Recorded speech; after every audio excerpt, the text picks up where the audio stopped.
கொத்தமல்லில உள்ள அந்த காம்பை வச்சு இன்னைக்கு ஒரு துவையலுங்க.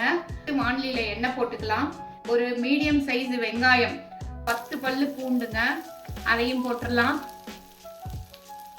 அதுக்கப்புறம் ஒரு குட்டி ஒரு சின்ன சில்லு அளவு தேங்காய், இல்லாட்டினா துருவன தேங்காயா இருந்தா 2 ஸ்பூன் போட்டுக்கலாங்க. அதுக்கப்புறம் ஒரு 3 பச்சை மிளகாய் வந்து நான் ஸ்ப்ளிட் பண்ணி வச்சிருக்கேன். எப்பவும் பச்சை மிளகாய் ஸ்ப்ளிட் பண்ணி போடலைன்னா வெடிச்சிரும். அது வந்து கொஞ்சம் ஹார்ஷா இருக்கும். அதனால இது மாதிரி ஸ்ப்ளிட் பண்ணி போட்டுக்கோங்க. இது கூட ஒரு கப்பு இருக்கிற மாதிரி கொத்தமல்லி காம்பு.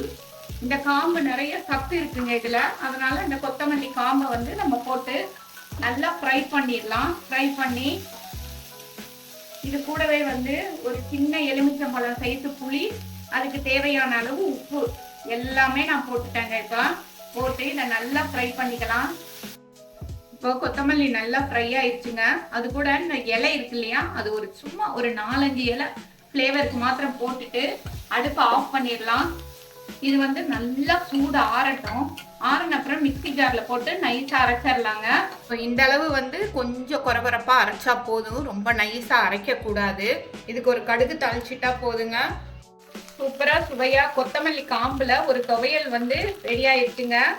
இது வந்து இட்லி தோசைக்கு நல்லா இருக்கும். சூட சுட சாதத்துக்கும் ரொம்ப நல்லா இருக்குங்க. ஒரு கொத்தமல்லி காம்புல ஒரு அழகான ஒரு சட்னி நம்ம இப்ப பார்த்துட்டோங்க.